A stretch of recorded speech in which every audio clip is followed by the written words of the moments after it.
성령 강림 후 10번째 주일 아침입니다. 우리 이 시간 함께 찬양하며 예배의 자리로 나아가겠습니다.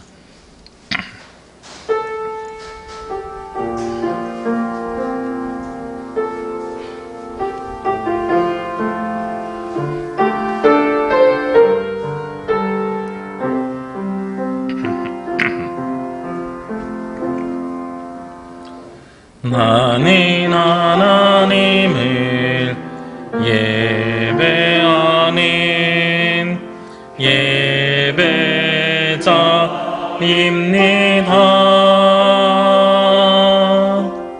내가 서 있는 곳 어디서나 하나님을 예배합니다.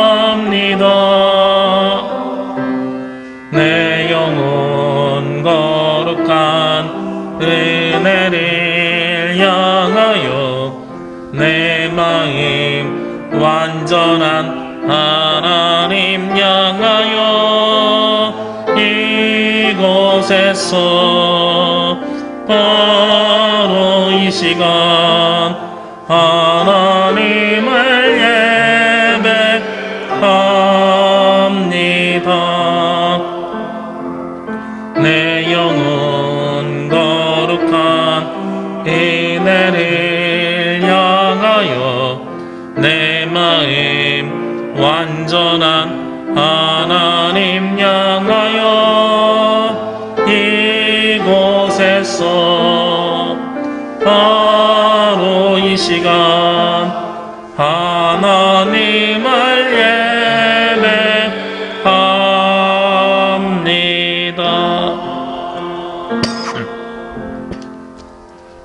기도드리겠습니다. 믿음 없이는 하나님을 기쁘시게 하지 못하나니 하나님께 나아가는 자는 반드시 그가 계신 것과 또한 그가 자기를 찾는 자들에게 상 주시는 이심을 믿어야 할지니라. 믿는 자들의 피난처가 되시는 하나님 아버지, 지난 한 주간도 크신 능력으로 저희들을 붙들어 주시고 진리 가운데 인도해 주신 은혜에 감사를 드립니다. 주님 안에서 평안을 누리며 살던 저희들이 오늘은 거룩한 주일을 맞이하여 각자의 자리에서 그리고 또한 주님의 전에 함께 모였습니다. 넓고 안전한 날개를 펴주셔서 오늘 주님 안에서 예배하는 우리가 안식과 기쁨을 누릴 수 있도록 인도하여 주옵소서. 들려주시는 말씀을 들을 때에 우리의 심령이 기름진 골수를 먹음과 같이 참된 만족을 얻을 수 있도록 도와주시옵소서. 이 모든 말씀 예수님의 이름으로 기도합니다. 아멘.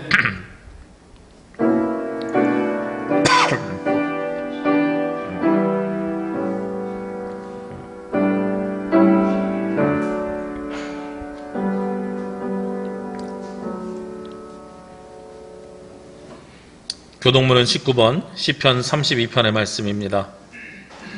허물의 사함을 받고 자신의 죄가 가려진 자는 복이 있도다.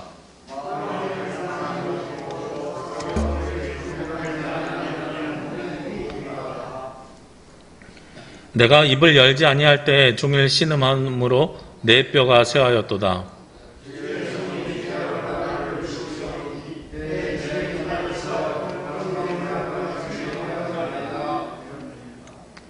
주께 내 죄를 아뢰고 내 죄악을 숨기지 아니하였더니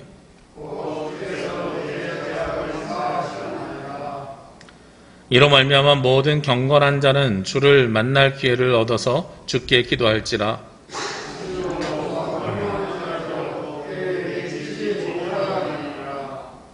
주는 나의 은신처이오니 환난에서 나를 보호하고 너희 의인들아 여호와를 기뻐하며 즐거워할지어다. 다 즐거이 외칠지어다. 아멘. 우리 이 시간에는 지난 한 주간 알고 지은 모르고 지은 모든 죄를 주님 앞에 자복하며 고백하는 참회의 기도를 드리도록 하겠습니다.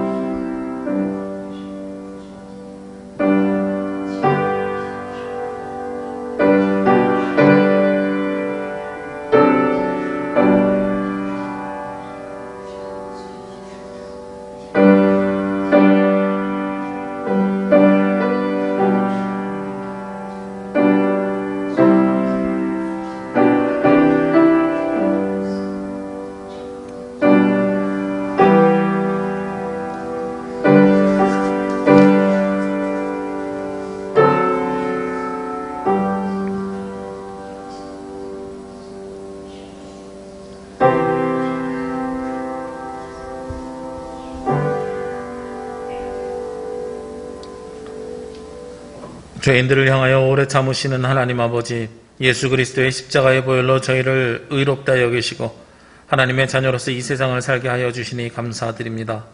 그러나 저희들의 삶의 모습에는 의로움이 나타나지 않았으며 저희들의 언행심사는 하나님의 자녀답지 못하였습니다. 신앙생활을 시작한 후에는 세월이 흐를수록 저희들의 마음은 완고해져서 하나님의 말씀을 따르기보다는 인간이 만든 유전과 전통을 따라 살고자 하였습니다. 날마다 마음을 새롭게 하여 성령님의 음성에 귀를 기울이기보다는 내 경험을 앞세워 잘못된 관행을 반복하며 살아왔습니다. 맡겨주신 사명을 감당하는 일에는 열정이 식어지고 베푸시는 종에 대해서는 감사가 줄었습니다. 저희들 심령이 점점 완악해져감을 용서하여 주옵소서. 회개하는 저희들을 불쌍히 여겨 주옵시고 다시 한번 저희들의 영혼을 회복시켜 주옵소서. 하나님께서 구하시는 제사는 성한 심령이라 하나님이여 상하고 통회하는 마음을 주께서 멸시하지 아니하시리이다. 나는 이 말씀에 의지하여 이 시간 우리가 구한 모든 죄가 예수 그리스도의 십자가의 보혈로 씻음받았음을 선언합니다. 아멘. 우리의 기도를 들으소서. 키리에 키리에 엘레이소. 다 함께 사도신경으로 우리의 신앙 고백을 하나님께 드리겠습니다. 나는 전능하신 아버지 하나님 천지의 창조주를 믿습니다. 나는 그의 유일하신 아들 우리 주 예수 그리스도를 믿습니다. 그는 성령으로 잉태되어 동정녀 마리아에게서 나시고 본디오 빌라도에게 고난을 받아 십자가에 못 박혀 죽으시고 장사된 지 사흘 만에 죽은 자 가운데서 다시 살아나셨으며 하늘에 오르시어 전능하신 아버지 하나님 우편에 앉아 계시다가 거기로부터 살아있는 자와 죽은 자를 심판하러 오십니다. 나는 성령을 믿으며 거룩한 공교회와 성도의 교제와 죄를 용서받는 것과 몸의 부활과 영생을 믿습니다. 아멘. 찬송 383장 찬송 드리겠습니다.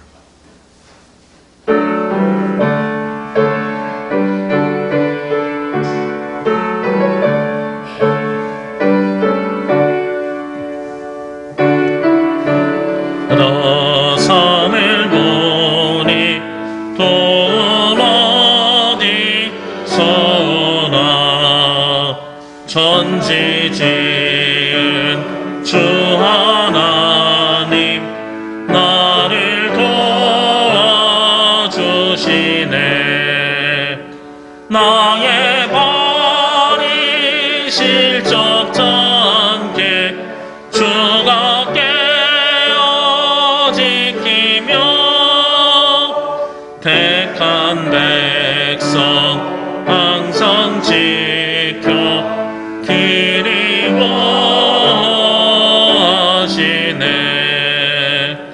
도우시는 하나님이 내게 궤는 되시니 낮에와 밤에 나니 너를 삼지 않겠네. 내게 화를 주지 않고 혼을 모하시며 너의 줄이 지금부터 영영이 너하시리.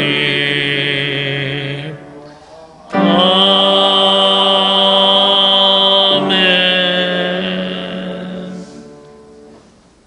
이 시간 예배를 위해서 유성근 장로님 기도 인도해 주시겠습니다. 참 생명의 주인이 되시는 아버지 하나님 은혜 감사합니다. 무더위가 기승을 부리는 가운데에도 우리를 지켜 보호하여 주시고 거룩한 주님의 날 몸된 교회에 나와 찬양과 경배로 예배드릴 수 있도록 인도하여 주시니 감사합니다. 성령님께서 이곳에 임재하여 주시사 우리의 마음을 새롭게 하옵시며 뜨거운 믿음을 허락하여 주시사 참된 주님의 자녀로 거듭날 수 있는 은혜의 시간으로 인도하여 주시옵소서.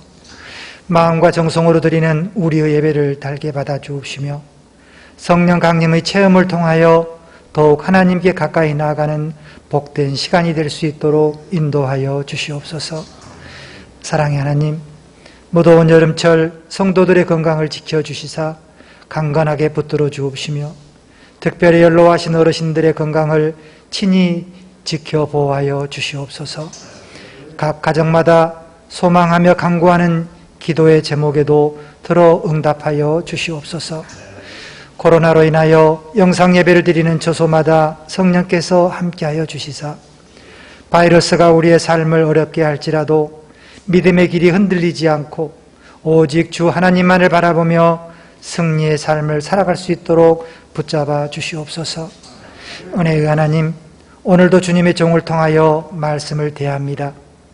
마음을 활짝 열고 말씀을 받아들이게 하옵시며 그 말씀을 통하여 남은 생을 살아갈 때도 승리의 삶을 살 수 있도록 인도하여 주시옵소서.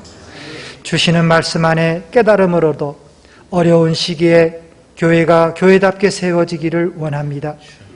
이 시대를 이끌어가며 하나님의 지경을 넓혀가기 위해서는 오늘 말씀 제목처럼 다시 세워가는 교회가 될 수 있도록 지켜 보호하여 주시옵소서. 우리가 더욱 주님을 사랑하게 하옵시며 영적 분별력을 허락하여 주시사 하나님 나라와 주의 의를 세워가는 신실한 성도가 될 수 있도록 인도하여 주시옵소서. 예수님의 삶을 담기 원합니다. 머리 숙인 성도들 축복하여 주옵시며 예배 마치는 시간까지 성령께서 함께하여 주시옵기만을 간절히 바라오며 모든 말씀 예수님 이름으로 기도드립니다. 아멘.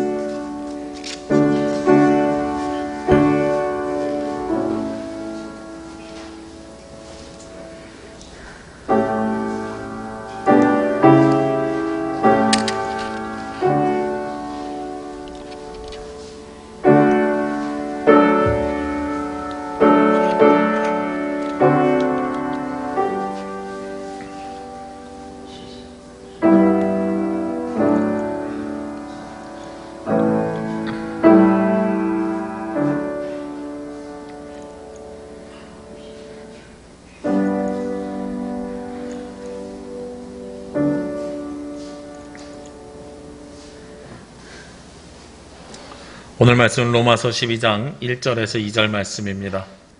로마서 12장 1절부터 2절 말씀 봉독하겠습니다. 그러므로 형제들아, 내가 하나님의 모든 자비하심으로 너희를 권하노니 너희 몸을 하나님이 기뻐하시는 거룩한 산 제물로 드리라. 이는 너희가 드릴 영적 예배니라. 너희는 이 세대를 본받지 말고 오직 마음을 새롭게 함으로 변화를 받아 하나님의 선하시고 기뻐하시고 온전하신 뜻이 무엇인지 분별하도록 하라. 아멘. 주여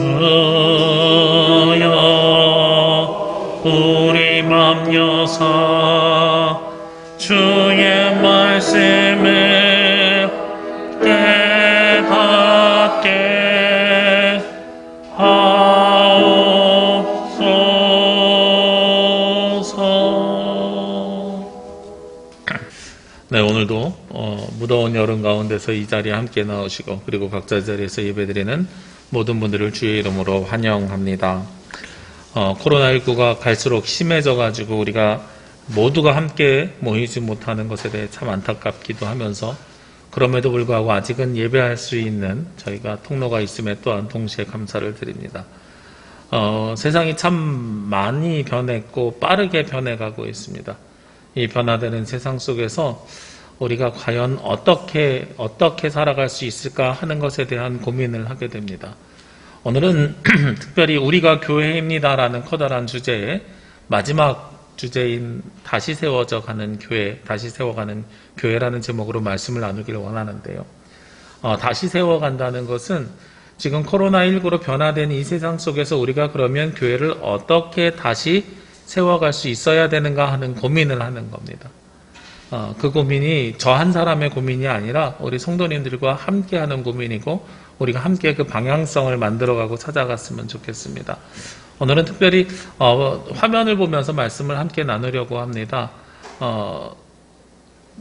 한 10년 전인가요?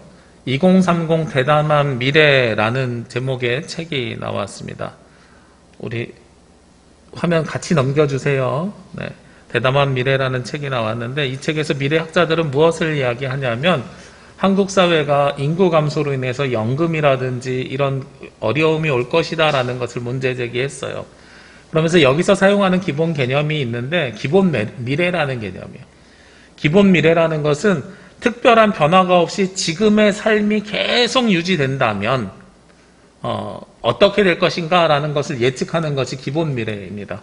그 기본 미래를 가지고 한국교회를 이렇게 예측했더니요. 어떤 문제가 오냐면 첫 번째로 저성장의 위기가 옵니다. 저성장의 위기가 오는 이유는 인구가 줄어들기 때문에 그렇죠. 여러분들 뉴스에서 많이 들으셨겠습니다만 요즘 출생하는 자녀들의 수가요. 우리나라가 유일하게 0점대를 기록합니다. 결혼하면 자녀를 낳는데 1점대를 기록하면 한 명 낳는 거죠. 근데 둘이 하나를 낳으면 감소죠. 둘이 둘을 낳아야 유지인데. 근데 지난해 보니까 0.83명 출생했다 그래요. 우리나라 인구 대비해서. 그러니까 엄청나게 심각한 인구 위기가 옵니다. 베이비 부머로 대변되는 분들이 한 해에 출생한 분들이 약 100만 명인데 올해는 27만 명 예상한대요. 3분의 1이 안 되고 4분의 1까지도 줄어드는 일이 생기게 되죠. 그리고 인구 감소로 인해서 한국교회도 동시에 저성장의 길에 접어들게 되고요. 거기에 있는 데뿐만 아니라 동시에 고령화가 오기 시작하면서 재정위기도 교회에 올 것이다 라고 이야기합니다. 우리 교회는 아직 그런 상황이 시작되지 않았습니다만 육지에 특히 서울에 있는 중심부에 있는 교회들, 서울 명동이나 아니면 종로 이런 데 있는 교회들은 주변에 사람들이 없으니까 예전부터 다니시던 분들만 다니시는 거예요. 근데 그분들이 대부분 다 은퇴하셨어요. 그래서 교회에 헌금하는 헌금액이 확 줄었습니다. 연금 생활 하시는 분들하고 연금도 없는 분들하고. 그러니까 본인들이 재정적 여력이 없으니까 하나님 앞에 드리는 예물이 줄어들겠죠. 그러니까 한국교회에 재정 위기가 오는 거죠. 그리고 대부분의 한국교회가 2000년대를 들어서면서 무엇을 했냐면 건축을 많이 준비했습니다. 그러면서 동시에 건축을 준비하면서 동시에 무엇이 올 거라고 미래학자들은 예상했냐면 지금 이 상황이 가면 세계적으로 금융위기가 한 번 더 올 것이다. 1998년에 우리나라에 무엇이 왔었어요? IMF. 2008년에는 미국에서 시작한 금융위기가 왔는데 꼭 우리나라 문제가 아니더라도 금융위기가 오면 교회 재정적으로 어려워져서 건축한 교회들은 빚을 못 갚아서 파산이 생길 것이다. 이게 기본적인 미래였던 거예요. 그리고 실질적으로 판교에 있는 한 교회는 건물을 약 300억, 280몇 억인가 주고 지었는데 그 건물을 본인들이 더 이상 유지할 수 없어가지고 2단 교회에다가 매각하는 일이 얼마 전에 생겼습니다. 그런 일들이 지금 그대로 인구가 감소하고 재정적인 위기가 오고 한국교회가 고령화되면 생길 위기다. 우리 교회도 아마도요 더 이상 젊은 세대가 들어오지 않으면 교회가 조만간 파산할 수도 있다. 그 파산하는 것이 10년 뒤가 될지 20년 뒤가 될지 그럴 수 있다라는 위기에 우리가 봉착하게 되는 거죠. 이게 기본 미래인데 문제가 하나 생겼어요. 바로 코로나19가 딱 오면서 변수가 생긴 거죠. 아까 말씀드렸죠. 상황이 변하지 않는다면 이런 위기가 오는데 코로나19가 생기니까 이런 위기가 안 와야 되는데 문제는 더 빨리 오게 생긴 거예요.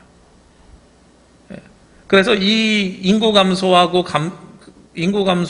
그다음에 고령화에 덧붙여가지고 우리가 이 위기를 더욱더 가속화시키는 것이 코로나19 상황이다라는 겁니다. 그래서 이 코로나19 상황을 바라보는 관점이 필요한데 코로나19가 끝나면 그리고 코로나19 상황 속에서 우리는 무엇을 꿈꾸냐면 리턴, 되돌아갈 것을 꿈꿉니다. 할머니하고 손주가 영상으로 통화하지만 결국은 만날 것을 꿈꾸는 것처럼 지금은 우리가 비대면 예배를 드리는 분들도 많고 특히 3단계 되면서 우리 예배당 안에 20%를 지켜주기 위해서 상대적으로 좀 연배가 젊으신 분들이 지금 온라인으로 예배를 드려주고 계시는데 그런데 문제는 이렇게 하다가 온라인 예배를 드리지만 사실은 사람들이 무엇을 더 좋아해요? 만나는 걸 더 좋아하잖아요. 영상통화보다 만나는 걸 더 좋아하는 것처럼 우리가 리턴을 꿈꾼다는 거예요. 실제로 조사를 해봤더니 성인의 약 77%, 청소년들의 68%가 예배가 코로나19가 끝나면 본당으로 와서 우리 모이는 예배를 드리고 싶습니다라는 거예요. 근데 이 사항은 사실은 교회만 적용되는 것이 아니라 제가 생각할 때는 일반 기업이나 사회, 사업장에도 모두 적용된다고 생각을 합니다. 코로나19가 끝나면 이전으로 돌아가는 비율이 얼마나 되느냐? 100% 예전처럼 저는 살 수 없을 거라고 생각해요. 그러면 어느 정도예요? 약 70% 정도는 예전으로 돌아가고 싶어하는 사람들의 마음으로 예전처럼 돌아갈 것이다. 그러나 약 30%는 어떻게 돼요? 새로운 변화된 요소들이 우리 가운데 생겨나게 될 것이다 라는 거예요. 그래서 이 리턴에 대한 준비를 우리는 사실은 해야 됩니다. 이 리턴에 대한 준비를 하면서 동시에 무엇을 고민해야 되냐면 예전으로 돌아갈 것만 고민하는 것이 아니라 이 코로나가 다시 이렇게 튀어오르는 것을 예측해야 됩니다. 실제로 지금 7월 달을 들어서면서 4차 대유행이 생기기 시작했잖아요. 제가 이 영상을 만든 시기가 언제냐면 6월 말입니다. 6월 말만 하더라도 어떤 이야기가 오갔냐면 7월 달 되면 마스크 벗고 다닙니다 라는 이야기들이 있었거든요. 저희 교단에서 선교 정책을 저보고 이제 한번 준비해 달라고 해가지고 영상으로 제가 발표를 준비하려고 이걸 막 원고를 쓰고 화면을 만들고 있는데 그런데 그때만 해도 코로나가 이렇게 끝날 거로 사람들이 생각을 했어요. 마스크 벗고 다닐 거라고. 그런데 우리가 아는 것들이 있죠. 사스가 왔다 갔어요. 신종 인플루엔자 왔다 갔어요. 메르스 왔다 갔어요. 그리고 나서 코로나가 지금 1, 2, 3차를 지나서 4차 대유행. 만들고 난 다음에 보니까 진짜로 4차 대유행이 왔어요. 이 코로나19가 잦아드는 게 아니라 다시 튀어올랐단 말이죠. 코로나뿐만 아니라 모든 것들이 다시 튀어오를 수 있습니다. 실제로 코로나가 사라져도 새로운 어떤 질병이 와서 우리가 이런 상황에 또 다시 직면할 수 있는 상황에 맞이하게 된다는 거예요. 그래서 교회는 그리고 세상 사회는 무엇을 준비해야 되냐면 온라인을 준비해야 된다. 이 온라인이라는 표현은 그 김해에 있는 저랑 친한 목사님이 사용하신 표현인데요. 온라인과 오프라인을 합쳐서 온라인이라 그러는 거예요. 저는 이게 앞으로 우리가 준비해야 되는 새로운 세상인 것 같아요. 리턴하려고 하는 마음과 리바운드 내려고 하는 이 상황 속에서 우리가 무엇을 준비해야 되는가? 예전과 그리고 예전으로 돌아가려고 하는 마음 그리고 새로운 상황에 대한 변화. 아까 말씀드렸지요. 리턴하고 싶어하는 비율이 얼마나 된다고요? 약 70%라고요. 교회로 나와서 예배를 드리고 싶어하는 사람들이 70%인데 나머지 30%는 그러면 어떻게 되겠느냐? 계속해서 온라인으로 예배 드릴 것들을 우리가 준비해야 된다는 거예요. 이거는 비단 교회만 말씀드리는 게 아닙니다. 식당을 운영한다고 가정해 보시자고요. 코로나가 빨리 끝나면 예전처럼 장사할 수 있을 것 같은데 예전처럼 될까요? 이 코로나 상황 속에서 사람들의 생활 패턴이 바뀌어가지고요. 예전처럼 식당으로 와서 식사하시는 분들은 70% 정도 될 거고 나머지 30%는 무엇에 익숙해졌어요? 배달에 익숙해진 거예요. 코로나 상황 속에서 온라인, 배달에 익숙해진 거죠. 그러니까 예전으로 돌아오는 사람들은 70%지만 코로나19가 끝난다고 해서 배달을 포기할 수 있느냐? 식당에서 이젠 더 이상 배달을 포기하면 안 되는 상황이 돼버렸어요. 우리 교회도 마찬가지입니다. 코로나19가 끝나면 온라인 예배 이제 정지할까요? 저는 정지할 수 없을 거라고 생각합니다. 이 상황 속에서 우리 교회 성도님들 가운데 육지로 가신 분들도 있고 직장 때문에 주일날 못 나오시는 분들도 있는데 이분들이 온라인으로 예배를 드리시더란 말이에요. 그러면 우리가 같이 모여서 예배를 드릴 수 있는 날이 오더라도 모두가 같이 그 시간 동안 상황이 바뀌어서 모두가 같이 모일 수 없게 되는 거거든요. 그러면 온라인을 또 준비를 해야 되는 거예요. 그러니까 코로나19가 끝난 다음에 오프라인으로 다 돌아간다는 게 아니라 온라인과 오프라인이 다 되는 온라인을 이제는 준비해야 되는 새로운 시대를 준비해야 되는 것이죠. 교회도 그렇고 세상도 그렇고 모두가 다 두 가지를 준비해야 되는 상황을 이제는 맞이해야 됩니다. 한국 교회, 아마 우리 교회도 그렇게 될 것인데요. 앞에서 말씀드렸던 것처럼 기본 미래에서 저성장 인구 감소, 공동체 고령화로 인해서 재정위기, 그리고 교회 파산이 금융위기로 생길 것이다. 이런 기본 미래를 예측했는데 금융위기보다 저는 무엇이 걱정되냐면 코로나19가 끝나면 금리 인상이 저는 걱정이 됩니다. 실제로 3차 대유행이 마감되는 6월 달에 보면 미국 연방준비은행이나 아니면 우리나라의 한국은행 같은 데서 금리 인상을 얘기했었거든요. 왜 금리 인상을 시키려고 하냐면 코로나19로 소상공인 지원금 많이 줬어요. 코로나19로 재정지원금 줘요. 이러면 시중에 돈이 많이 풀렸잖아요. 이걸 다시 회수하려면 금리를 올리는 것밖에 없거든요. 정부 정책이. 그러면 인플레이션이 올 거고 여러 가지 재정들이 어려워집니다. 그러면 성도들의 경제적 상황도 어려워지고 교회도 경제적으로 어려워질 것은 앞으로 불보듯 뻔한 사실이 되는 거죠. 거기에 이미 이미지가 하락됐어요. 한국교회 이미지는 하락됐고 그리고 이미 공동체성이 저하돼 버렸어요. 그래서 이러한 문제들 때문에 결국은 이 위기가 계속해서 가속화될 거다. 이 한국교회 침체 상황이 그리고 재정적인 위기 상황이 더 빨라지면 빨라졌지 줄어들지는 않을 거다라는 것이 지금 예측되는 것입니다. 우리 교회도 비슷합니다. 예전 같으면 1년에 몇 번이라도 이주해 오신 분들이나 아니면 여행 오신 분들이 와서 예배를 드렸을 것인데 올해 그런 일들 거의 없어요. 제가 예측하기로는 여행 오신 분들도 전에는 제가 아는 분들도 제주로 여행 와서 목사님 이번 주에는 여행 왔으니까 남부교회 가서 예배 드릴게요 하고 연락 주시는 분들 계셨거든요. 근데 요즘은 목사님 저 제주 왔어요 그러시고 나서 예 코로나로 사람이 늘어나면 목사님 부담스러우시잖아요. 저 그냥 온라인으로 우리 교회 예배 드릴게요 이러세요. 제주로 여행 오셔도 육지에 있는 본인 교회 예배 드리시는 거예요. 그러니까 이제 이 이동성은 갈수록 줄어들고요. 공동체성도 붕괴됐고요. 인구도 감소되고요. 교회가 갈수록 어려워지는 상황에 직면하게 됩니다. 한국 사회랑 똑같은 길을 가게 되는 거죠. 그러면서 더 중요한 사실 중에 하나는 종교인들이 일단 줄어들었습니다. 개신교뿐만 아니라 기독교, 천주교, 불교 모두 신앙생활하는 사람들이 2021년 들어서 급격하게 줄어들었어요. 사람들이 더 이상 신앙에 의지하는 것이 아니라 자신의 이성과 지식 그리고 정보, 인터넷 이런 데 의지하기 시작하는 겁니다. 근데 저는 이 그래프가 한국 갤럽에서 조사한 건데 더 중요한 것은요. 2021년 조사에서 60대 이상의 비율을 보시면은 너무 개신교가 가장 커다란 비율이 어르신들이라는 거예요. 그리고 젊은이들도 비율로만 놓고 보면 적지는 않습니다. 14%나 개신교 비율이 높아요. 근데 60대의 14%하고 10대의 14%가 똑같냐고요. 물론 60대는 지금 21%로 더 높습니다만 60대의 14%는요. 아까 말씀드린 것처럼 100만 명이 태어난 상황 속에서 14%예요. 지금 10대는요. 5만 명 태어난 아이들 중에 14%입니다. 그러니까 그 절대적인 숫자는 앞으로 더욱더 많이 줄어들 것이 예측이 되는 거예요.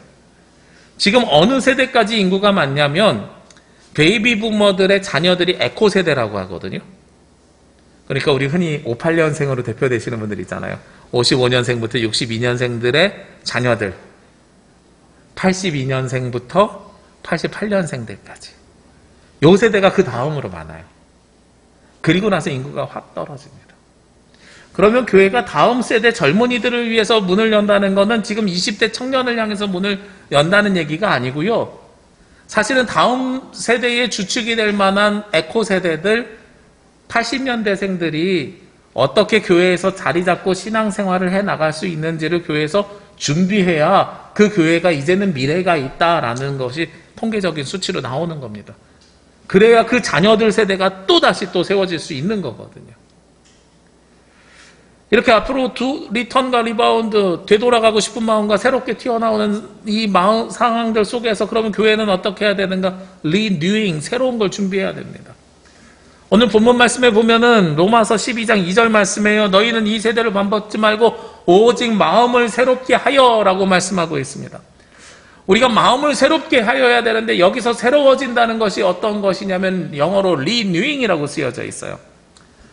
자, 우리 컵을 새 걸로 바꿨습니다라고 이야기하면 이 컵을 버리고 새 컵을 사오는 거죠. 컵 자체를 바꾸는 겁니다.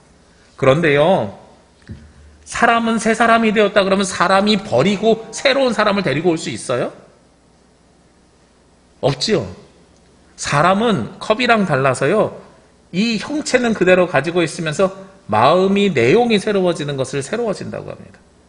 그래서 new라고 사용하는 것이 아니라 renewing이라고 사용하는 거예요. 다시 새로워지는 거예요. 우리의 마음이 다시 새로워져야 됩니다. 우리 교회가 다시 세워져 가야 되려면 renewing, 교회 자체는 그대로 있고 신앙의 본질은 그대로 있고 그 상황 속에서 우리가 무엇을 다시 세워져 가야 될지를 고민하고 그리고 기도하고 간구하면서 준비해야 된다는 거예요. 그럼 이런 상황 속에서 우리 교회는 무엇을 다시 세워갈 수 있겠습니까? 저는 새로운 가치와 의미를 이제는 부여해야 되는 시대라고 생각합니다. 요즘 젊은이들은요, 싼 것을 찾는 게 아니라 가치 있는 걸 찾더라고요. 제가 우리 교회에서 그 일회용품 많이 없앴잖아요. 컵도 없애고 뭐도 없애고 많이 없앴습니다. 그러면서 한쪽으로 짐으로 가지고 있었던 게 있어요. 저희 집에서 사용하는 일회용 물티슈였습니다. 걸레를 사용하거나 행주를 사용할 때도 있지만 일회용 물티슈를 사용해야 될 때가 있어서 그걸 가지고 있는데 이게 사실은 플라스틱이거든요. 그 천이 물에 녹지 않고 찢어지지 않습니다. 안 찢어지게 만들려고 얘네들이 플라스틱 천으로 만든 거예요. 그러니까 썩지 않는 거죠. 한라산에는 그래도 덜합니다만 육지에 있는 교회들은요, 산에 한번 갔다 오면서 일회용 티슈 줍기만 한대요. 물티슈 줍기만. 왜 그러냐 그랬더니 산에 갔다가 내려올 때 보니까 눈이 녹은 다음에 하얗게 나무 곳곳에 일회용 물티슈들이 걸려 있는 거예요. 썩지 않고. 근데 요즘 한 회사에서 어떤 게 나왔냐면 썩는 일회용 물티슈가 나왔어요. 종이로 만든 거. 그게 더 비싸요. 근데 사람들이 같이 소비를 해요. 거기에서 그 물건을 이제 그걸로 바꿔서 구매를 해요. 안 쓸 수는 없는데 쓰려니까 무엇을 사요? 썩는 걸 사기 시작하는 거예요. 더 잘 찢어진대요. 잘 찢어지니까 불편해요. 불편하고 비싼데 같이 소비를 해요. 우리가 주님 앞에 나와서 예배 드리는 것도 이제는 가치와 의미가 부여돼야 돼요. 어르신들은 어렸을 때부터 신앙생활로 그냥 쭉 이어져 왔으니까 그냥 하던 대로 예배 드리면 되는데 요즘 젊은이들은 그러지 않는 거예요. 우리 교회도 3단계 되면서 20% 되니까 제일 먼저 어떤 분들을 보고 온라인 예배 드리라 그랬어요? 젊은이들한테. 제가 그렇게 한 이유가 있어요. 어르신들은 스마트폰이나 이런 거 없으신 분들도 있고 이렇게 예배 드리는 게 어려운 분들도 있으니까 상대적으로 기계를 잘 사용하시는 분들이 가정에서 예배를 드려주십사 하고 부탁을 드리는 거예요. 그런데 그렇게 되면서 더욱더 무엇에 혼란이 올 수 있냐면 예배에 대한 가치관에 혼란이 올 수 있다는 겁니다. 그래서 그 예배가 얼마나 소중하고 중요한 예배인지에 대해서 우리가 가치와 의미가 부여돼야 됩니다. 실제로 우리 교회에서 하고 있는 예배와 봉사, 교제, 교육 이런 일들에 대해서 우리가 왜 해야 되는지를 이제는 다시 한번 정리하고 물어볼 시간이 된 거죠. 지금 코로나19 상황을 맞이하면서 우리가 새벽 예배 못 드리고 있어요. 수요 예배 못 드리고 있어요. 주일 오후 예배 못 드리고 있어요. 코로나19가 끝나면 그냥 예전에 했었으니까 다 다시 시작할까요? 라는 질문에서 저는 시작하지 말자라는 말씀을 드리는 게 아니라 하나씩 다시 시작할 때는 왜 해야 되는지에 대한 우리가 고민을 하고 거기에 의미와 가치를 부여하고 시작하자는 겁니다. 그냥 하던 대로 그 일을 해 나갔을 때 그것이 과연 좋은 것이냐라는 거예요. 관성대로 살아가는 것이 과연 좋은 일이냐라는 겁니다. 얼마 전에 저희 큰아이가 그런 질문을 했어요. 아빠, 롤러코스터 알죠? 옛날에 그 청룡열차라고 하는. 놀이동산에 가면 기차가 있는데 이게 롤러코스터 타는데 삥 돌 때 거꾸로 매달려 있는데 왜 사람이 안 떨어져요? 중력 때문에 떨어져야 되는 거 아니에요? 라고 질문하는 거예요. 아, 이제 중력 배웠나 봐요. 중력을 배웠으니까 중력 때문에 거꾸로 매달려 있으면 땅에서 끌어당기는 힘으로 떨어져야 되는 거 아니에요? 라고 물어보더라고요. 제가 대답을 해줬어요. 아마도 아빠 생각에는 거꾸로 매달려 있을 때 중력보다 이것이 한 바퀴 삥 돌 때 가는 속도가 있잖아요. 이 관성의 힘이 더 세기 때문에 안 떨어지는 걸 거야. 이렇게 대답을 했어요. 그랬더니 아들이 하는 얘기가 어머, 아빠 그래도 공부 좀 꽤나 했나 봐요. 뭐 이렇게 이야기를 하더라고요. 근데 그게 중요한 게 아니라 이 관성이라는 게 그만큼 무서운 겁니다. 거꾸로 매달려 있는 사람을 떨어뜨리는 것이 중력인데 가던 힘, 빨리 가던 힘으로 그대로 가면 그것까지도 중력까지도 거스르면서 사람을 안 떨어뜨리고 그냥 그대로 갈 수 있는 게 관성이라는 거예요. 관성이라는 것은 자동차나 기차를 타고 가면서요, 이게 진행하고 있잖아요. 그럼 내가 브레이크를 급하게 밟으면 우리가 앞으로 튀어나가는 거 있죠. 그게 튀어나가는 이유가 사람들이 관성에 의해서 계속 가려는 힘, 멈추고 있는 건 멈추고 있으려는 힘, 가려는 힘은 가려는 힘이 작용하고 있는데 그 반대에 역작용을 하기 때문에 생기는 거거든요. 만약에 우리가 신앙생활을 이 관성대로 한다면 어떤 일이 생길까? 가던 힘 때문에 거꾸로 매달려 있는 어려움에서는 우리가 이겨낼 수 있는데 동시에요, 방향을 전환하거나 아니면 왔던 길을 되돌아가거나 이런 일은 전혀 할 수가 없습니다. 신앙생활을 관성대로 하면 우리가 왜 하는지 모르는 채로 그 일들을 계속해 나가는 거예요. 코로나19 이후에는요, 우리가 하나씩 다시 세워가야 됩니다. 우리가 앞으로 드려야 되는 예배, 드려야 되는 성경 공부, 해야 되는 봉사, 이런 일들을 왜 해야 되는지에 대해서 우리가 고민하고 성경적으로 해결들을 하셔야 되는 거예요. 그런 일 없이 그냥 해왔으니까 이거는 이제는 더 이상 젊은이들 아니면 그 여러분들 바로 아래 세대들에게는 더 이상 논리적으로 설득되지 않아요. 이미 우리는 그걸 경험했습니다. 예전에는 온라인 예배로 드리는 것이 예배냐 아니냐, 꼭 모여있는 예배 어쩌고 저쩌고 이런 얘기 많았어요. 수도권은 4단계 되면서요, 전면 비대면으로 바뀌었습니다. 거기에 대한 고민하지 않아요, 이제는. 그리고 비대면에 익숙해진 사람들에게 다시 모일 때는 그 가치와 의미를 부여해줘야 됩니다. 왜 모여야 되는지, 왜 우리가 함께 예배해야 되는지에 대한 고민과 그리고 가치와 의미가 부여되어야 되는 시기가 되는 거죠. 그래야 새로워질 수 있습니다. 그리고 나서요, 이제는 구조적인 변화도 우리가 가지고 와야 됩니다. 홍대 건축과 교수인 류홍준 교수가 한 강연에 나와서 이야기한 내용입니다. 오른쪽 그림을 먼저 보시면은요, 예전에는 공원에 도시를 계획하면 중앙에 큰 공원을 졌다는 거예요. 저도 기억합니다. 서울에 신도시 질 때 분당에 가면 분당 중앙공원이 있어요. 센트럴파크가. 일산에 가면 일산 호수공원이 있습니다. 예전에는 10,000평짜리 공원을 도시 중간에 크게 하나 짓고 신도시를 계획했다는 거예요. 그런데 요즘은 그러지 않다는 겁니다. 1,000평짜리 10개를 띄엄띄엄 놓는다는 거예요. 왜 그러겠어요? 우리 집에서 걸어서 20분 가면 중앙공원이 있어요가 아니라 우리 집 앞에 있는 공원을 사람들이 선호하기 때문이라는 거예요. 공원이 클 이유가 없다는 겁니다. 자기 앞에 있는 공원이 훨씬 더 좋다는 거예요. 그러면서 오른쪽 그림 위에 보면은요, 그래서 전에는 직사각형으로 공원을 만들었다면 이제는 도로 따라서 길게 만든다는 거예요.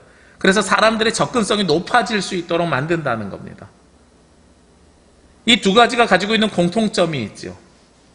크고 하나 된 것을 만드는 게 아니라 바로 사람들이 내 집 앞에, 내 앞에 접근성이 좋게 만들어 놓는 거예요.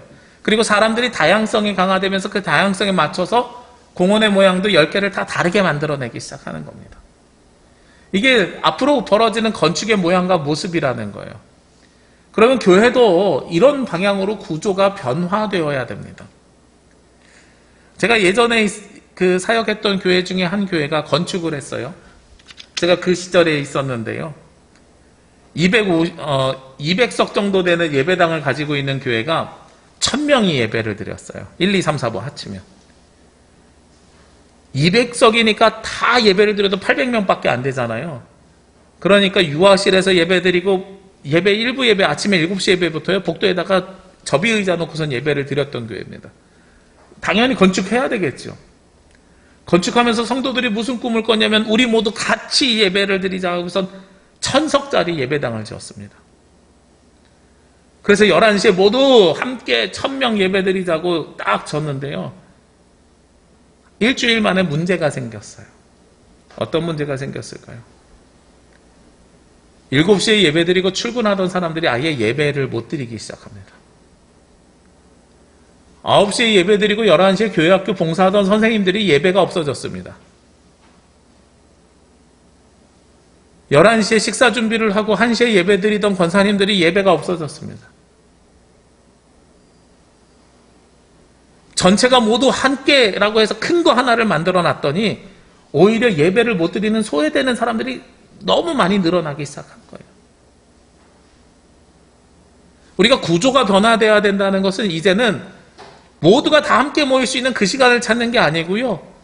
각자가 들어올 수 있는 시간에 예배 드릴 수 있도록 이제는 예배도 변화돼야 되는 거예요. 접근성이 좋아져야 된다는 거예요. 예배에 대한 접근성이. 이게 앞으로 변화돼야 되는 미래의 교회이고 다시 세워져 가야 되는 교회의 모습입니다. 실제로 그렇죠. 인터넷 예배를 드리니까요. 온라인 예배를 드리시는 분들은 공간의 자유뿐만 아니라 시간의 자유도 생기셨습니다.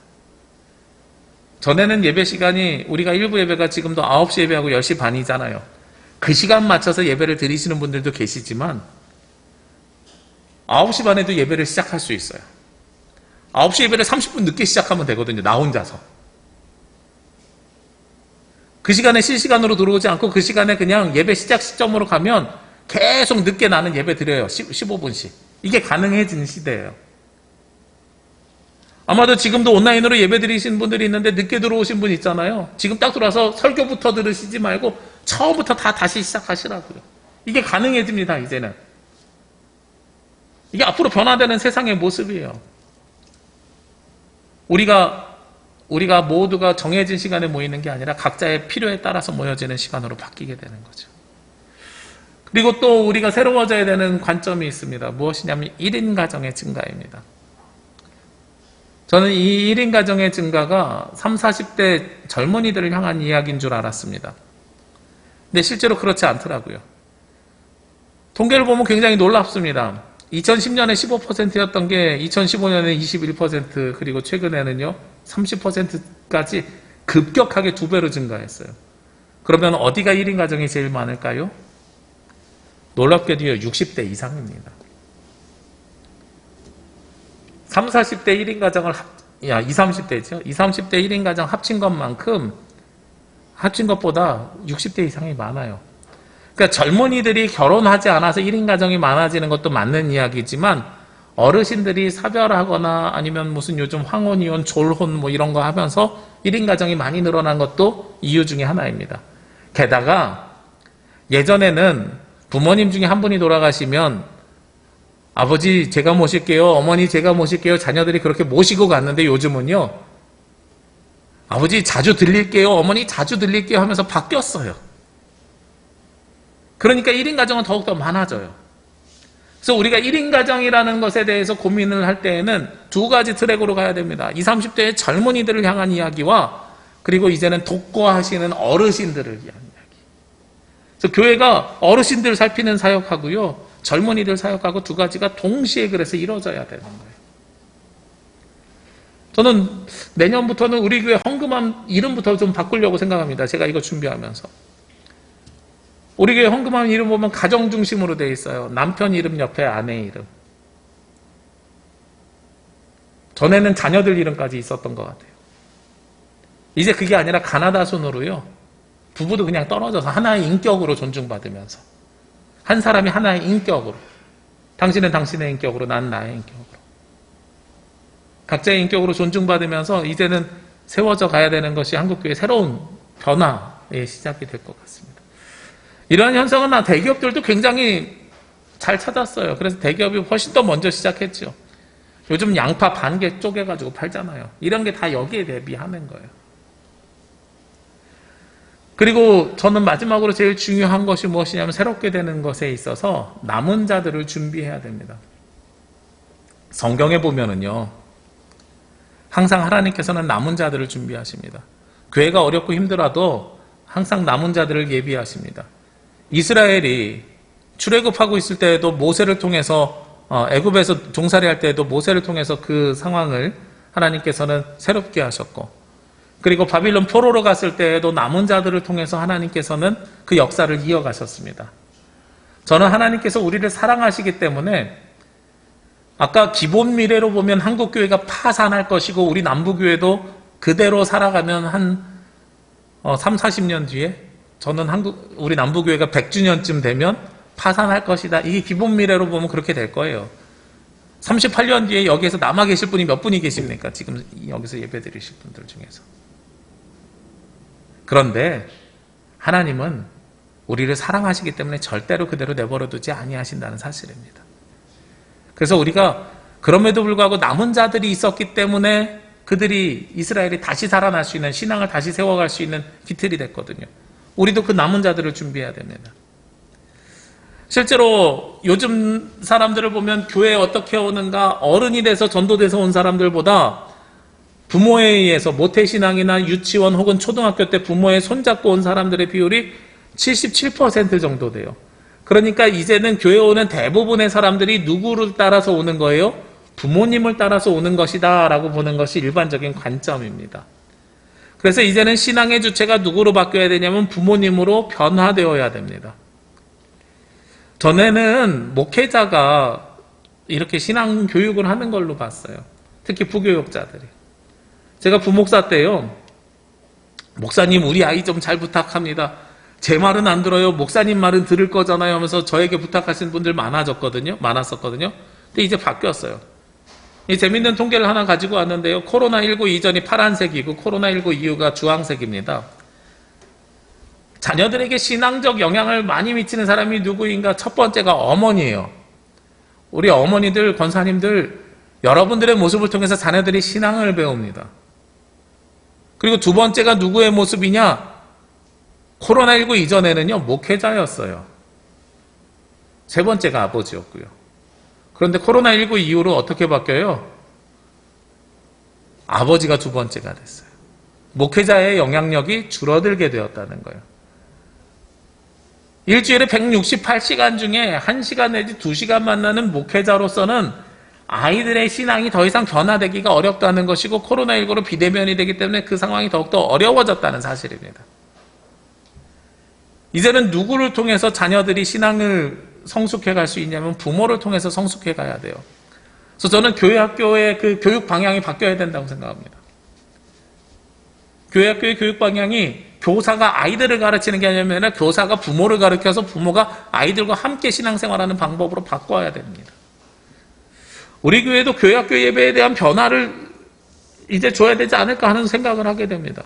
왜냐하면 코로나19 이후로 교회 학교 예배를 전혀 드릴 수가 없었어요. 헌신하는 교사가 없고요. 그리고 영상으로 아이들에게 예배를 시도해봤는데 이게 생각보다 보지 않아요. 제가 깜짝 놀란 것은 처음에는 아이들아 예배 잘 드리면 목사님이 편의점 상품권 줄게, 쿠폰 보내줄게 이렇게 막 꼬셨거든요. 4주 지나니까요. 제가 편의점 쿠폰을 보낼 데가 없어요. 4주 지나니까 그걸로 간식 가지고 아이들 꼬드김이 안 되는 거예요, 예배가. 그러면 예배를 재밌게 만들어야 되는데 제가 아무리 재밌게 만들어도 무슨 유튜브에 나오는 아이들이 보는 이 만화 영화만큼 재밌게 제가 못 만들겠더라고요. 이제 신앙의 주체는 부모로 변해야 됩니다. 목회자가 가능한 일이 아니에요. 그리고 우리 예배도 좀 변해야 돼요. 그래서 가능하면 일부 예배를 가족이 같이 와서 아이들 데리고 오는 예배로 만들어야 되나 이런 고민도 사실은 좀 하고 있습니다. 그리고 젊은이들이요. 아이들뿐만 아니라 젊은이들도 남은 자로 우리가 세워야 돼요. 젊은이들이 교회 오고 싶어하는 이유는 무엇이냐면 공동체성이나 관계를 유지하기 위해서 오는 것인데 교회를 떠나는 이유들이 무엇이냐면 어른들의 권위적인 태도 때문에 떠나는 거예요. 그래서 이건 제가 어르신들에게 부탁드리고 싶어요. 젊은이들이 교회에서 자유로울 수 있도록 좀 도와주셔야 된다는 거예요. 잘 생각해 보십시오. 한국교회가 부흥하던 시기예요. 80년대, 90년대에 보면 청년들이 교회에 많이 몰려들었습니다. 우리 남부교회도 그 시절에 청년들이 많았다는 얘기를 제가 들었어요. 청소년들이랑. 왜 그 시절에 청소년들과 청년들이 교회로 많이 몰려들었을까요? 다른 데서 채울 수 있는 문화적인 욕구가 없었기 때문이기도 하지만 동시에 그때는요. 웬만한 교회에서 학생회에서 문화개방을 한다든지 뭘 한다든지 그러면 다 학생들이 주체적으로 이 사역들을 했어요. 그런데 어느 날부턴가 선배들이 관여하기 시작하고요. 어느 날부턴가 어른들이 야 그건 교회에서 하기 좀 그러지 않아 하는 관점으로 권위적인 태도를 보이기 시작합니다. 그리고 그렇게 신앙생활 시작한 사람들도 20대, 30대를 지나면서 본인들이 항상 교회에서는 청년 때는, 청소년 때는 주인으로서의 신앙생활을 했는데 30대, 40대가 되면서 내가 더 이상 주인으로서의 신앙생활을 하기가 어려운 거예요. 어른이 된 다음부터는 신도회에 들어가든 어디를 들어가든 막내만 10년 이런 식으로 되는 거죠. 그러다 보니까 더 이상 내가 교회 생활의 주인의식이 사라지게 됩니다. 그래서 실제로 청년들은 의사결정에 참여하고 싶어 합니다. 교회 의사결정에 참여하고 싶어요. 그런데 우리가 그 의사결정에 참여를 시키지 못하고 있습니다. 여기서 청년은 그냥 결혼 안 한 젊은이가 아니라요, 30대, 40대를 말씀드리는 거예요. 제가 깜짝 놀란 것은요, 작년에 제가 군산에 있는 교회를 방문을 했는데 시내에서 똑같이 20분 떨어져 있는 교회입니다. 마을 규모도 비슷합니다. 예전엔 둘 다 150명 정도 모였대요. 요즘 한쪽 교회는요, 어르신들만 30명 나옵니다. 요즘 한쪽 교회는요, 계속 150명이 모여 있습니다. 이 두 교회가 어떻게 차이가 날까요? 교회 입구부터 달라요. 교회 입구에요, 축구장이 있어요. 제가 목사님한테 여쭤봤어요. 목사님, 이 동네에 이 축구장을 이용할 애들이 있습니까?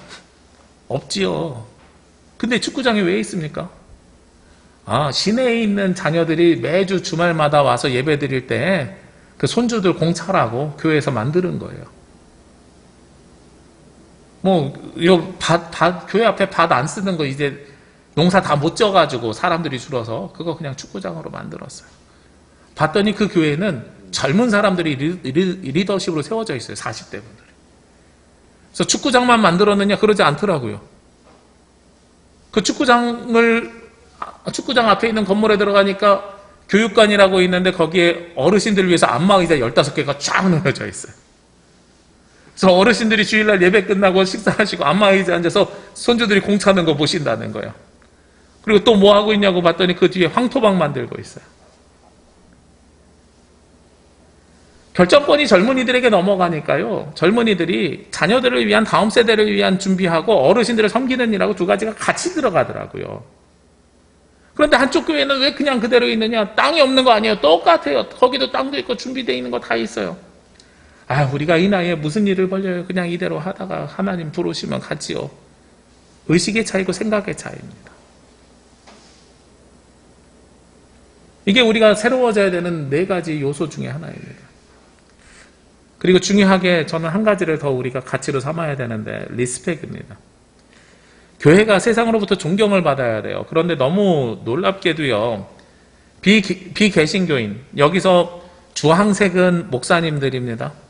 파란색은 기독교인들입니다. 회색은 비개신교인들입니다. 비개신교인들이 한국 교회나 교인들을 바라볼 때 어떻게 본다고요? 무려 78%가 이기적으로 보인다라고 보고 있어요. 우리는 이기적인 사람들입니다 라는 게 세상 사람들이 우리를 보는 관점이에요. 얼마나 안타깝습니까? 교회가 세상에 사랑을 나눠야 되고 그리스도의 사랑을 전해야 되는데 교회를 보면서 사람들이 이기적이라고 느끼는 거예요. 그리고 교회 바라는 것들을 이야기하니까 제일 먼저 첫 번째가 윤리적이어야 되고 두 번째가 투명했으면 좋겠대요. 아마 재정적인 부분으로 세상에 떠들썩하고 문제가 자꾸 되니까 그런 것 같아요. 그러면 교회가 어떻게 해야 존경을 받을 수 있을까요? 저는 생명 살림과 세상의 평화를 만들어가는 것, 그리고 하나님의 정의를 이 땅에 실현하는 것, 여기에 그 가치를 부여해야 된다고 생각을 합니다. 더 이상 우리가 교회를 위한 교회를 만들어가는 것이 아니라 세상의 생명을 살리기 위한 교회로 만들어가야 되고요. 그리고 이 땅에 분쟁이 있는 곳에 교회가 중재자 역할을 감당해야 됩니다. 그리고 하나님의 정의가 이 땅에 교회를 통해서 이루어질 수 있도록 우리가 끊임없이 수고하고 노력해야 됩니다. 그러기 위해서 세상 사람들은 교회에다가 뭘 이야기하냐면 갈등 해결자와 중재자의 역할을 요청하거든요, 실제로. 이건 조사에서도 나타나고 있어요. 교회가 신앙생활을 하면서 나의 신앙을 키우고 내가 하나님 나라 가는데 목적이 있지만 거기에 더해서 어떻게 가야 되냐면 세상 사람들에게도 우리가 평화를 이루어가면서 함께 가는 관점을 가져야 된다는 겁니다. 지난 7월 달부터 제주에 있는 스타벅스 4군데에서 일회용품 사용을 안 한다고 광고를 하기 시작했어요. 실제로 요즘 스타벅스 앞에 지나가다 보면 제주의 유난히도 코로나19 이후에 차로 이렇게 줄 서가지고 커피 마시는 사람들 많아져서 그 앞에 차가 굉장히 많아졌거든요. 근데 이제는 차로 테이크아웃 하는 사람들도 씻어가지고 나중에 매장에 갖다 줘야 된다는 거예요. 이 사람들이 매출을 감수하면서 왜 이런 일들을 하겠어요? 사람들이 가치 소비를 하기 시작하거든요. 우리 회사 좋은 회사야. 우리 회사 신경 써. 이거 한 다음에 사람들이 안 갈까요? 불편한데 더 가요. 아, 나 이제 세상을 위해서 좋은 일 나도 이렇게라도 할 수 있어.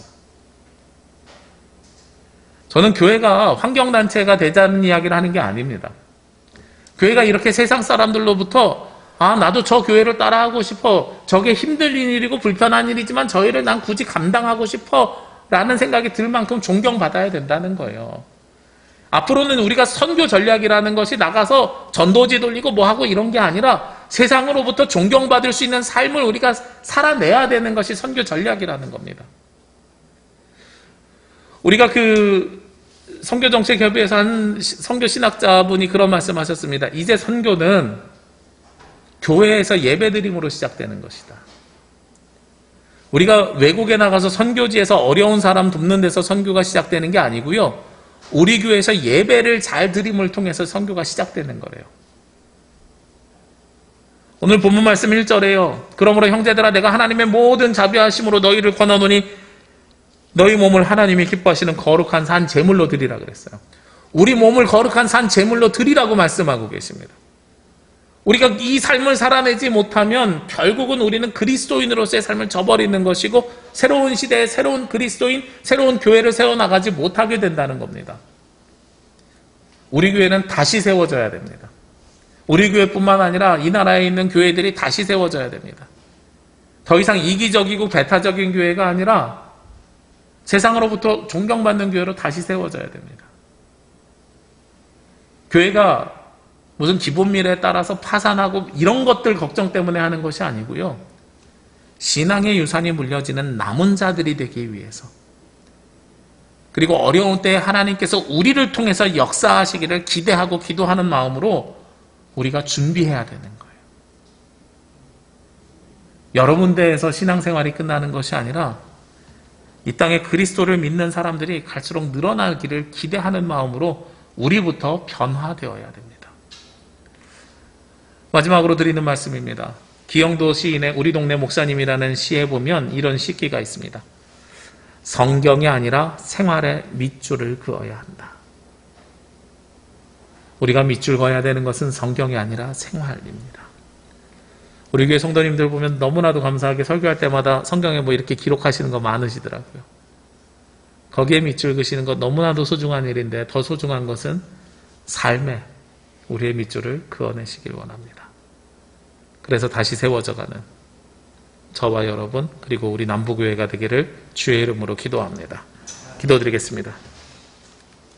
거룩하시고 은혜로우신 아버지 하나님, 하나님께서 사랑하여 주시는 우리들이 이 시간 주님의 작은 교회로 함께 모여서 예배합니다. 모이는 교회가 이제 예배 후에 세상으로 나아가는 흩어지는 교회가 됩니다. 주님, 우리 성도들 세상에서 살아가는 동안에 움직이는 교회로서 부족함 없게 하여 주옵시고 움직이는 교회로서 다시 세워지게 하여 주옵시고 신앙의 본질과 가치를 찾아서 하나님께서 주신 말씀대로 삶을 살아냄을 통해서 세상으로부터 존경받는 교회가 되게 하여 주옵소서. 이 모든 말씀 예수님의 이름으로 기도합니다. 아멘. 이 말씀 따라 사는 동안 지치지 않게 하시고 이 말씀 따라 사는 동안 주님 나라 이루소서. 다 함께 찬송 633장 찬송하시며 예물 봉헌하겠습니다.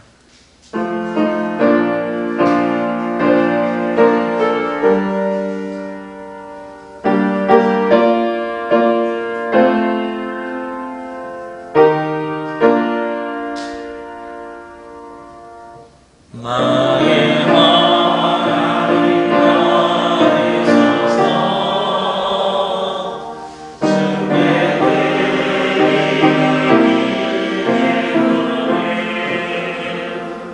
소리 높여 감사하고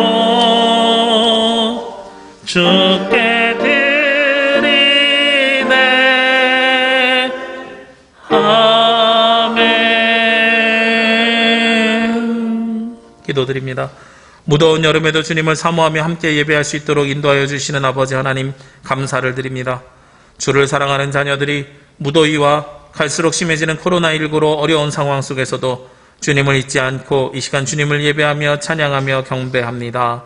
하나님의 은혜를 이 시간 위에 더하여 주셔서 교회가 세상의 소망이 되고 희망이 될 수 있도록, 성도들이 다시 세워져 갈 수 있도록 도와주시옵소서.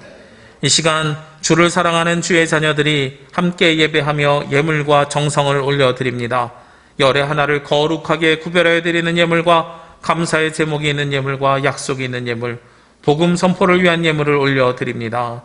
오늘도 정성으로 예물을 드리는 주의 자녀들을 기억하여 주셔서 이 땅에서 삶을 살아가는 동안에 하나님의 은혜를 경험하게 하여 주옵시고 주님의 말씀으로 새로워지는 감사를 허락하여 주옵소서. 특별히 주를 사랑하는 주의 자녀들, 물질로 인하여 눈물 흘리지 않게 하여 주옵시고 하나님의 말씀에 의지하여 다시 일어설 수 있는 힘을 주옵시며 회복의 기쁨과 감격이 있는 주의 자녀들이 되게 하여 주옵소서. 이번 한 주간도 세상에서 살아가는 동안 무더위 속에서 늘 하나님의 은혜와 은총을 기억하기 원하오며 이 모든 말씀 예수 그리스도의 이름으로 기도합니다. 아멘. 주님의 평화와 위로가 창조된 세상 곳곳에서 예배하는 모든 가정과 성도들 위해 함께 하시기를 빕니다. 네, 성령 강림 후 10번째 주일입니다. 벌써 8월이 되었습니다. 우리 8월의 한가운데 더운 여름 가운데서도 지치지 않고 힘을 내셔서 주님께 나아가는 성도들 되시기를 원합니다. 구약 역사서 통독 진행 중입니다. 이번 주가 마지막 주간입니다. 우리 함께 공동체적으로 읽기는 마지막이지만 우리 뒤늦게라도 우리 역사서를 읽기를 원하시는 분들은 교회 밴드를 통해서 읽으실 수 있습니다. 우리 함께 참여해 주시기를 부탁드립니다. 1:1 성경 공부 진행 중입니다. 우리 기억해 주시고 새로 신청해 주셔도 괜찮습니다. 사회적 거리두기 개편안 3단계가 적용 중인데요. 정규 예배 자석수의 20%. 지금 딱 요만큼 예배 드릴 수 있습니다. 감사드리고요. 4단계가 되지 않을 수 있도록 기도해 주시길 부탁드립니다. 4단계가 되면 전면 비대면으로 전환되고요. 그렇게 되면 연락을 따로 드리도록 하겠습니다. 우리 하나님 앞에 예배하는 예배의 자리가 어느 곳에 있든 우리가 멈추지 않고 예배할 수 있도록 기도해 주시기를 부탁드립니다. 함께 찬양 드리겠습니다. 살아낸 만큼 사랑한 만큼.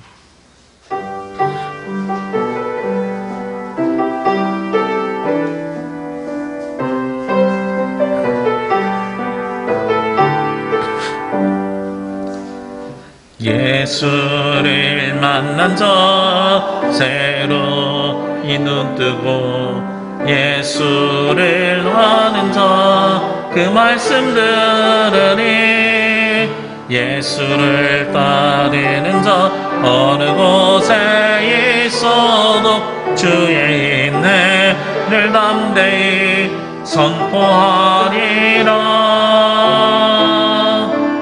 예수를 만난 자 새로 이 눈 뜨고 예수를 아는 자 그 말씀 들으니 예수를 따르는 자 어느 곳에 있어도 주의 인내를 담대히 선포하리라. 주님의 뜻대로 살아낸 만큼 자유를 얻으리. 살아낸 만큼 예수의 마음으로 사랑한 만큼 평화를 얻으리. 사랑한 만큼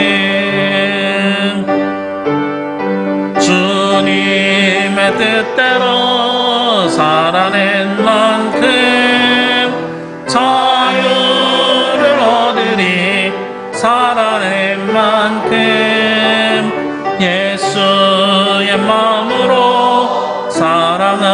만큼 평안 사랑한 만큼.